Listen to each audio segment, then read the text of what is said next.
पिछले लेक्चर में हम लोगों ने देखा कि प्रोजेक्टाइल मोशन क्या होता है। प्रोजेक्टाइल मोशन के बारे में मैंने बताया था कि जब किसी ऑब्जेक्ट को वर्टिकल से या हॉरिजॉन्टल से किसी एंगल पे थ्रो किया जाता है तो it moves only under the effect of gravitational force.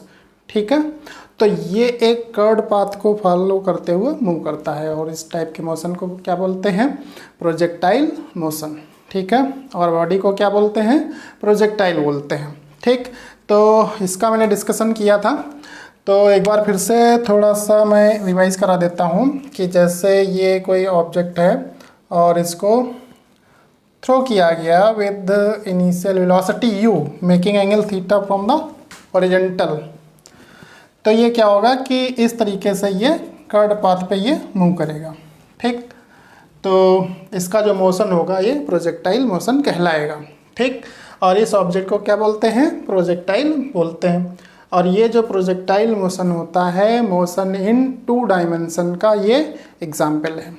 ठीक है, तो यहाँ पर मैंने बताया था क्या होता है कि ये इसके जो वेलोसिटी के कंपोनेंट होते हैं u cos थीटा और ये वर्टिकल कंपोनेंट है u sin थीटा।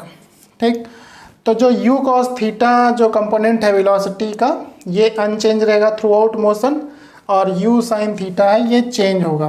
तो जब बॉडी नीचे से ऊपर जाएगी तो u sin थीटा डिक्रीज करेगा क्योंकि एक्सेलरेशन ड्यू टू ग्रेविटी जो होता है ये वर्टिकली डाउनवर्ड एक्ट होता है। ठीक, तो यहाँ पर ये वेलोसिटी के अपोजिट है तो ये वेलोसिटी को क्या करेगा? डिक्रीज करेगा। ठीक, तो चूंकि बॉडी जब थ्रो की गई तो सिर्फ इस पर ग्रेविटेशनल फोर्स ही लग रहा है, तो जो एक्सेलरेशन ड्यू टू ग्रेविटी होगा वो ग्रेविटेशनल फोर्स की ही डायरेक्शन में वर्टिकली डाउनवर्ड एक्ट होगा, तो यानी वर्टिकल डायरेक्शन में एक्सेलरेशन लग रहा है नीचे की तरफ। ठीक, तो वर्टिकल कंपोनेंट वेलोसिटी है वो यही चेंज होगा। ठीक, हॉरिजॉन्टल डायरेक्शन में यहाँ पे कोई फोर्स नहीं है, कोई एक्सेलरेशन नहीं, तो हॉरिजॉन्टल डायरेक्शन की वेलोसिटी क्या रहेगी? अनचेंज रहेगी। ठीक है, तो eight highest point of its path, जब ये अपने पाथ के हाईएस्ट पॉइंट पर होगा तो जो इसका वर्टिकल कंपोनेंट ऑफ वेलोसिटी है ये 0 होगा और ये हॉरिजॉन्टल कंपोनेंट जो हॉरिजॉन्टल वेलोसिटी होगी और ये किसके बराबर होगी? u cos थीटा के ही बराबर होगी। ठीक है, मैंने अभी बताया हॉरिजॉन्टल जो वेलोसिटी है ये थ्रू आउट मोशन चेंज नहीं होगी। ठीक, ये ठीक है, तो ये हमने प्रीवियस लेक्चर में इसका डिस्कशन किया है और इसका लिंक मैं डिस्क्रिप्शन में दे दूंगा, आप देख लीजिएगा। तो यहाँ पर मैंने इक्वेशन ऑफ ट्राइजेक्टरी, जो इसका पाथ है ये क्या कहलाता है? ट्राइजेक्टरी कहलाता है। तो इसके पाथ की इक्वेशन मैंने डिराइव की थी, तो क्या था? y equal to x tan theta minus 1/2 g x square upon u square cos square theta. ठीक है, तो ये इक्वेशन ऑफ ट्राइजेक्टरी आया था। ठीक, तो आज हम डिस्कस करेंगे जैसे ये रेंज है। ठीक, तो जब ऑब्जेक्ट यहाँ से थ्रो किया गया तो यहाँ पे आके गिरा, तो जो ये हॉरिजॉन्टल डिस्टेंस कवर्ड की इसको क्या बोलते हैं? रेंज बोलते हैं। और ये जो होगा मैक्सिमम हाइट कहलाएगा। ठीक है, और जितनी देर तक ये हवा में रहा, जब इसको थ्रो किया गया तो हवा में रहा और फिर यहाँ पर गिरा करके, तो जितनी देर तक हवा में रहा उस टाइम को क्या बोलते हैं? Time of flight. तो आज डिस्कशन करेंगे time of flight, maximum height और रेंज पे। ठीक है, तो ये मैं पढ़ा चुका हूँ, ये आप देख लीजिएगा, इसका लिंक मैं डिस्क्रिप्शन में दे दूँगा। तो चलिए देखते हैं, मैक्सिमम हाइट निकालते हैं, रेंज निकालते हैं और टाइम ऑफ फ्लाइट। तो बात करते हैं सबसे पहले मैक्सिमम हाइट। ठीक है, तो मैक्सिमम हाइट को यहाँ पे कैपिटल H से डिनोट किया गया है और ये कैसे निकालेंगे? तो यहाँ पर देखिए कि यह है जब ऑब्जेक्ट थीटा एंगल पे थ्रो किया गया विद इनिशियल वेलोसिटी u, तो ये अपने पाथ के मैक्सिमम जब हाइट पर होगा, ठीक है, यहाँ पर, तो इसका जो वर्टिकल कंपोनेंट ऑफ वेलोसिटी है vy ये क्या होगा? 0 होगा। सिर्फ हॉरिजॉन्टल वेलोसिटी यहाँ पर होगी, ये x एक्सिस हो गया, ये y एक्सिस हो गया। और यहाँ पर इसके जो component horizontal u cos theta और ये यू साइन थीटा, इसको हम यू एक्स और इसको यू वाई ले सकते हैं, ठीक है। एक्स एक्सिस के along u x, y axis के अलॉन्ग यू वाई।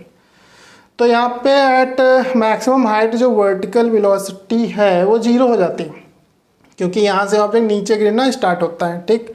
तो वर्टिकल कंपोनेंट ऑफ वेलोसिटी क्या है, ऑब्जेक्ट को ऊपर ले जाता है। Horizontal component of velocity object को हॉरिजॉन्टल डायरेक्शन में ले जाता है।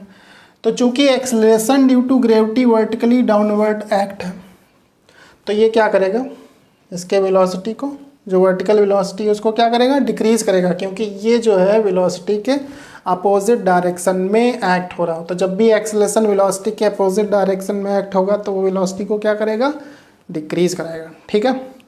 तो एट मैक्सिमम हाइट इसकी जो वेलोसिटी होगी, वर्टिकल वेलोसिटी, वो 0 हो जाएगी, सिर्फ हॉरिजॉन्टल वेलोसिटी ही रहेगी, ठीक है। फिर ऑब्जेक्ट ऊपर से नीचे गिरना स्टार्ट होगा, ठीक।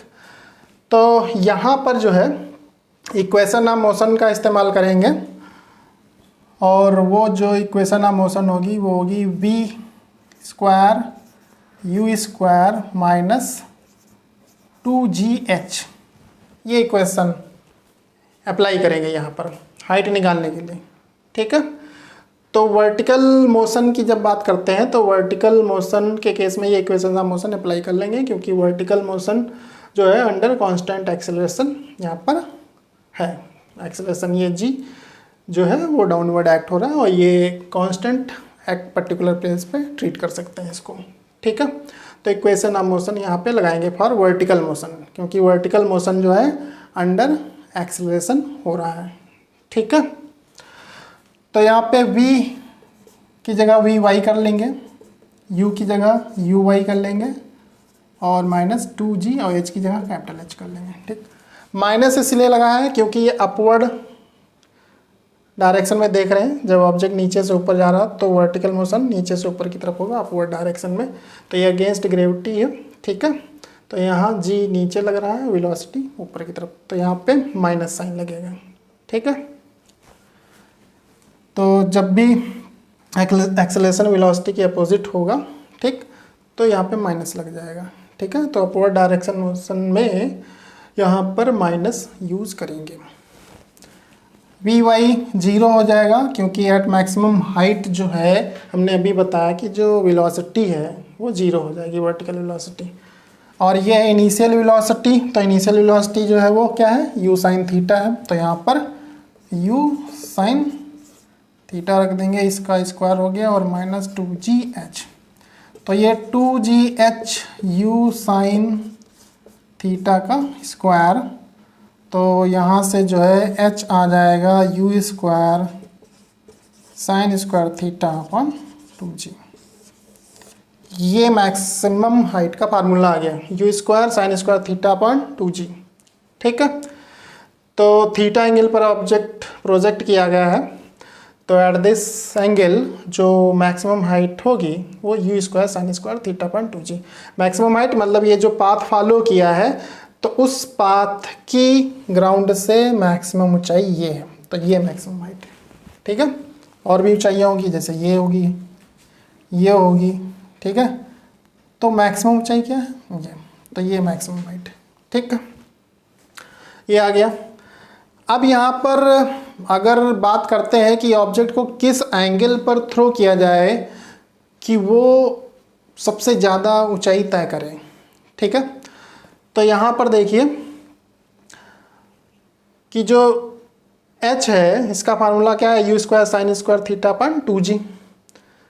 तो अगर उसी वेलोसिटी से ऑब्जेक्ट को थ्रो किया जाए, ठीक, तो कितना ऊंचाई पे जा सकता है ज़्यादा से ज़्यादा, तो वो एंगल क्या होना चाहिए। तो यहाँ पे साइन स्क्वायर थीटा की मैक्सिमम वैल्यू h यहाँ के किस पे, साइन स्क्वायर थीटा के डायरेक्टली प्रोपोर्शनल है, ठीक है। g तो कांस्टेंट रहेगा किसी पर्टिकुलर प्लेस पर जो देख रहे हैं, तो g की जो वैल्यू है कुछ हाइट तक कांस्टेंट ही लेते हैं, मतलब अगर बहुत ज़्यादा ऊंचाई नहीं है तो g की वैल्यू कांस्टेंट लेते हैं किसी पर्टिकुलर प्लेस पर, ठीक है। तो ये कांस्टेंट रहा, और ये वेलोसिटी फिक्स कर दी मैंने कि इसी वेलोसिटी से थ्रो किया जाए किसी एंगल पे, तो क्या मैक्सिमम हाइट होगी, तो h क्या होगा, साइन स्क्वायर थीटा के डायरेक्टली प्रोपोर्शनल होगा, ठीक। तो साइन स्क्वायर थीटा की जो मैक्सिमम वैल्यू कितनी होगी 1, और ये 1 कब आएगा जब थीटा 90 डिग्री होगा, क्योंकि साइन 90 डिग्री 1 होता है, ये साइन की मैक्सिमम वैल्यू होती है। यानी कि अगर ऑब्जेक्ट को वर्टिकली अप थ्रो किया जाए तो वो ज़्यादा ऊंचाई तक जाएगा। ठीक है, तो ये चीज़ ध्यान रखना कि ये जो मैक्सिमम हाइट है वो थीटा एंगल पर है, जब ऑब्जेक्ट को यू वेलोसिटी से थीटा एंगल पर थ्रो किया गया। ठीक, और अगर बात कही जा रही है कि किस एंगल पर थ्रो किया जाए, ठीक है, या ऑब्जेक्ट को मैक्सिमम ऊंचाई पर पहुंचाना है, तो क्या किया जाना चाहिए, तो उसको वर्टिकली अप थ्रो करना चाहिए, थीटा 90 डिग्री होना चाहिए। तो उस केस में जो एच मैक्स यहाँ पर होगा वो थीटा 90 डिग्री रख देंगे, तो ये कितना आ जाएगा यू स्क्वायर अपन 2g। तो ये है maximum height when theta 90 degree. ठीक है, ज़्यादा से ज़्यादा ऊंचाई पर थ्रो किया जाता है। ठीक है, उसी वेलोसिटी से अगर फेंका जा रहा है। ठीक, ये हो गया। तो ये आ गया। अब इसके बाद टाइम ऑफ फ्लाइट देखते हैं कि टाइम ऑफ फ्लाइट क्या होगा।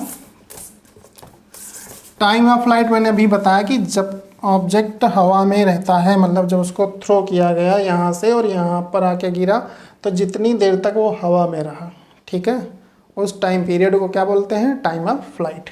ठीक, तो उसको कैलकुलेट करते हैं यहाँ से। उसके लिए देखिए क्या होगा कि यहाँ पर हम इक्वेशन ऑफ मोशन का ही इस्तेमाल करेंगे फॉर वर्टिकल मोशन। तो v equal to u minus g t ये लेंगे।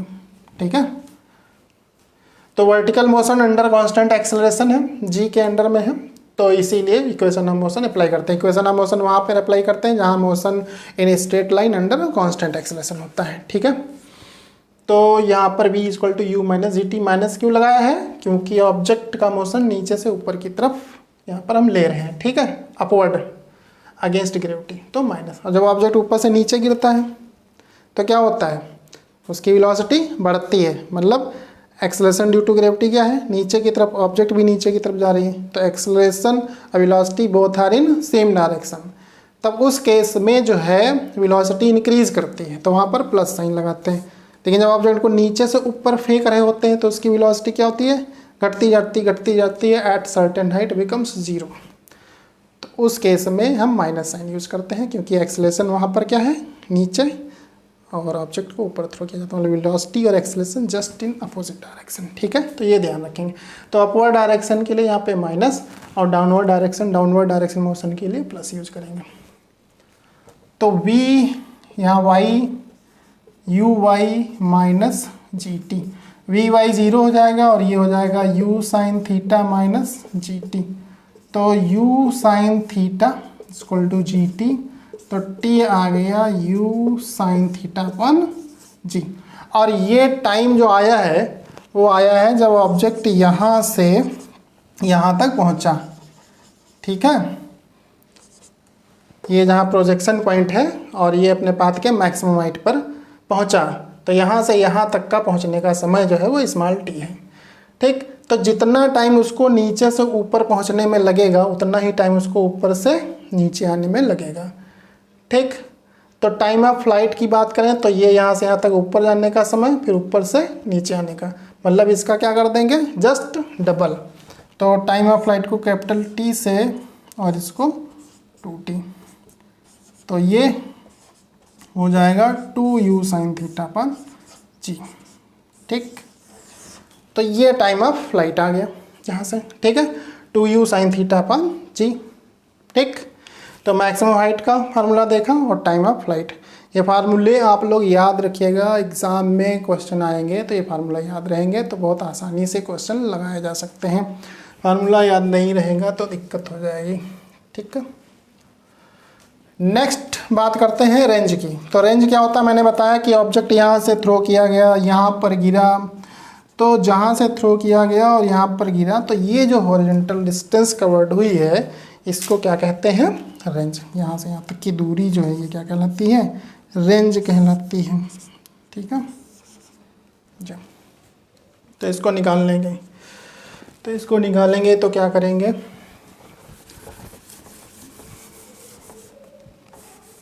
तो रेंज के लिए जो है यहाँ पर इसको कैपिटल R से डिनोट करते हैं, ये हॉरिजॉन्टल डिस्टेंस होती है। तो यहाँ पर हॉरिजॉन्टल डिस्टेंस निकालेंगे हॉरिजॉन्टल स्पीड इनटू टाइम से उस फार्मूले का, क्योंकि हॉरिजॉन्टल डायरेक्शन में कोई एक्सेलरेशन नहीं है, मतलब नो चेंज इन वेलोसिटी, ठीक। तो कोई वेलोसिटी में चेंज नहीं, मतलब हॉरिजॉन्टल मोशन जो है अंडर कांस्टेंट वेलोसिटी है, ठीक। तो डिस्टेंस निकालना होगा तो सीधे स्पीड इनटू टाइम वाला फार्मूला लगा देंगे, ठीक है। वहाँ पे इक्वेशन ऑफ मोशन की कोई ज़रूरत नहीं हॉरिजॉन्टल मोशन में, क्योंकि हॉरिजॉन्टल डायरेक्शन में कोई एक्सेलरेशन नहीं है। तो R जो है ये हॉरिजॉन्टल डिस्टेंस है, तो ये क्या हो जाएगा हॉरिजॉन्टल स्पीड। हॉरिजॉन्टल स्पीड क्या है, ये है u cos थीटा, ठीक है, यानी ux। और टाइम क्या लेंगे, टाइम ऑफ फ्लाइट। भाई ऑब्जेक्ट यहाँ से यहाँ तक गया तो जितना समय लगा वो क्या था, टाइम ऑफ फ्लाइट। तो यहाँ से यहाँ तक गया तो ये जो दूरी तय हुई है उसमें भी तो उतना ही समय लगेगा, ठीक है।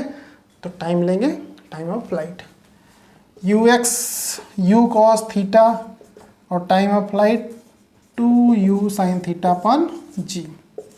तो यहाँ से क्या आ जाएगा u इंटू यू स्क्वायर, फिर 2 sin theta into cos theta upon g, और 2 sin theta into cos theta क्या हो जाएगा sin 2 थीटा, ठीक है।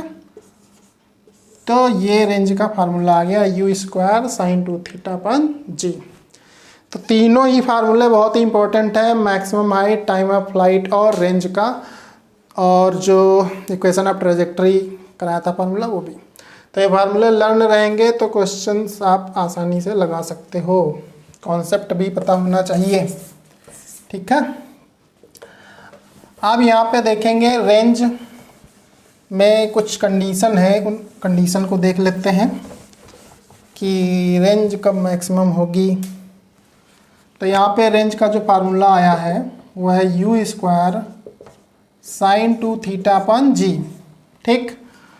तो मैक्सिमम रेंज कब होगी, मैक्सिमम रेंज मतलब कितना दूरी तक जा सकता है, कितना हॉरिजॉन्टल डिस्टेंस कवर कर सकता है, किस एंगल पर ऑब्जेक्ट को थ्रो करें, ठीक है। जैसा u वेलोसिटी से ऑब्जेक्ट को थ्रो किया जा रहा है तो किस एंगल पर थ्रो करें कि वो ज़्यादा से ज़्यादा दूरी तय कर सके। तो वो क्या होगा 2 थीटा, यहाँ sin 2 थीटा की मैक्सिमम वैल्यू जो होगी वो क्या होगी 1 लेंगे, ठीक। तो ये क्या होगा sin 90 डिग्री, ठीक है। तो ये sin 90 डिग्री, तो 2 थीटा यहाँ पर कितना आ जाएगा 90 डिग्री, तो थीटा कितना होगा 45 डिग्री।